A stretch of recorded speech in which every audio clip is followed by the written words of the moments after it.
ಜೈ Bharat Vande Mataram. China ಶಕ್ತಿಶಾಲಿ ರಾಷ್ಟ್ರಗಳಲ್ಲಿ ಒಂದು, ಪ್ರಪಂಚದ 3ನೇ ಶಕ್ತಿಶಾಲಿ ರಾಷ್ಟ್ರ. ಚೀನಾದಲ್ಲಿ ಚೀನಾದ ಅಧ್ಯಕ್ಷ ಕ್ಸಿ ಜಿನ್ಪಿಂಗ್ ಅವರನ್ನು ಅಧ್ಯಕ್ಷ ಸ್ಥಾನದಿಂದ ಕೆಳಗಿಳಿಸಲು ಪ್ರಯತ್ನ ಪಟ್ಟಿದ್ದಾರಾ ಅಂತ ಅನುಮಾನ ಮೂಡುತ್ತಿದೆ. 2012ರಲ್ಲಿ ಕ್ಸಿ ಜಿನ್ಪಿಂಗ್ ಅಧಿಕಾರವನ್ನು ಸ್ವೀಕರಿಸುತ್ತಾರೆ. ಅವರು ಭ್ರಷ್ಟರ ಪಾಲಿಗೆ ದುಸ್ವಪ್ನವಾಗಿ ಕಾಡ್ತಾರೆ. ಯಾರು ತಪ್ಪು ಮಾಡ್ತಾರೆ, ಯಾರು ಭ್ರಷ್ಟಾಚಾರ ಮಾಡ್ತಾರೆ ಅವರ ವಿರುದ್ಧ ಮುಲಾಜಿಲ್ಲದೆ ಕ್ರಮ ಕೈಗೊಳ್ಳುತ್ತಾರೆ.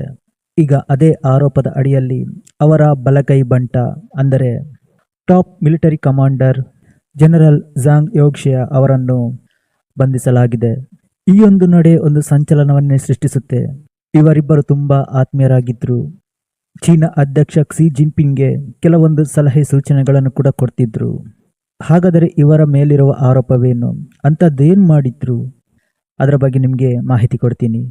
75 ವರ್ಷದ ಝಾಂಗ್ 1968ರಲ್ಲಿ ಈ ಪೀಪಲ್ ಲಿಬರೇಷನ್ ಆರ್ಮಿಗೆ ಸೇರಿದ್ರು.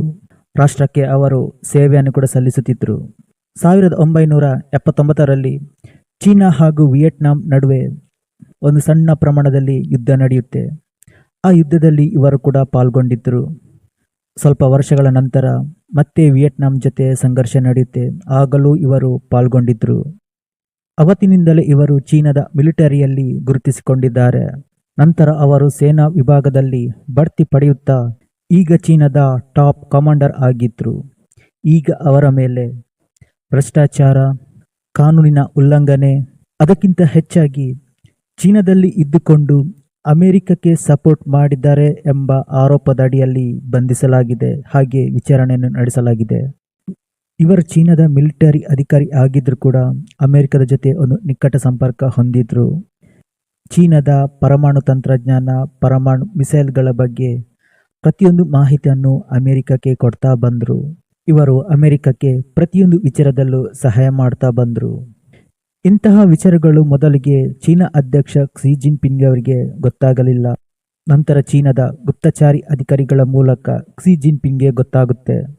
ಚೀನಾದ ರಕ್ಷಣೆಗೆ ಸಂಬಂಧಪಟ್ಟ, ಪರಮಾಣು ಕಾರ್ಯಕ್ರಮದ ಬಗ್ಗೆ ಸಂಬಂಧಪಟ್ಟ ಕೆಲವೊಂದು ಮಾಹಿತಿಗಳನ್ನು ಗುಪ್ತಚಾರಿ ಅಧಿಕಾರಿಗಳು ಕ್ಸಿ ಜಿನ್ಪಿಂಗ್ಗೆ ತಿಳಿಸುತ್ತಾರೆ.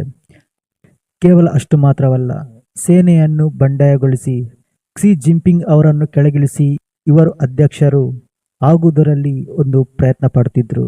ಅಷ್ಟರಲ್ಲಿ ಇವರು ಸಿಕ್ಕಿಬಿದ್ದಿದ್ರು.